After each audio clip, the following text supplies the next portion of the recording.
আমার ছাত্রী আমাকে এই বাদামগুলো দিয়ে গেছিলো। বাদামগুলো কিন্তু মাটির নিচে হয় না, গাছে ফলে, গাছে। এগুলো শুকিয়ে যাওয়ার পর বলেছে এরমভাবে ভেঙে খেতে।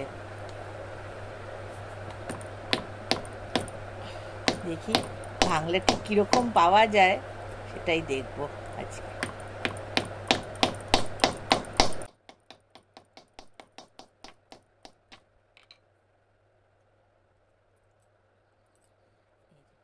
ভেঙে খানিকটা এই যে ভেতরে এইরকম, ভেঙে খানিকটা এই যে ভেতরে এইরকম বাদাম পাওয়া গেছে।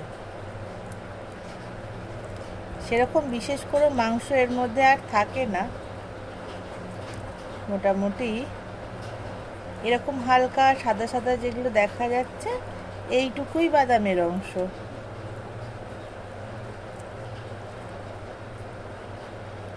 খুব সামান্য কিছু পাওয়া যাবে।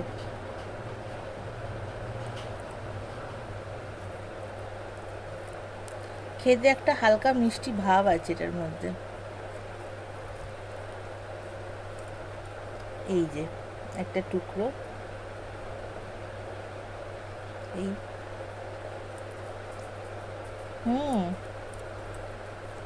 ভালোই মিষ্টি ভাব আছে। এগুলো খোলাগুলো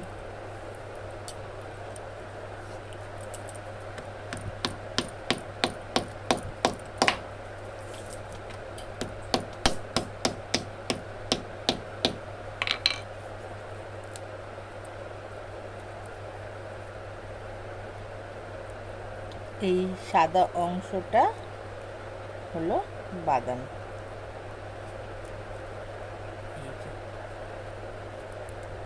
এই যে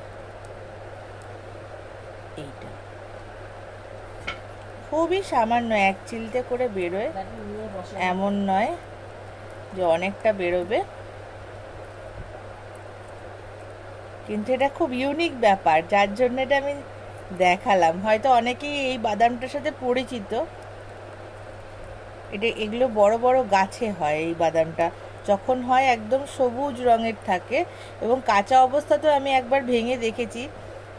সেটা মুখে দিলে খুব তিতকুটে লাগে খেতে। মানে এটা যখন পেকে যাচ্ছে, এরকম যখন সাদা ভিতরটা হয়ে যাচ্ছে, এটা কিন্তু খেতে হালকা একটা মিষ্টি ভাব আছে, খানিকটা আমন জাতীয়।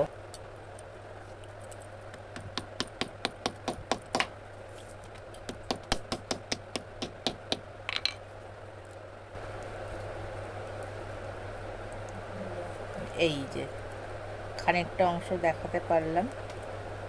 এই হচ্ছে বাদামের অংশটা, সাদা সাদা রঙের। এই বাদামের আসল নামটা কি, যদি কেউ জেনে থাকেন কাইন্ডলি আমাকে একটুখানি বলবেন।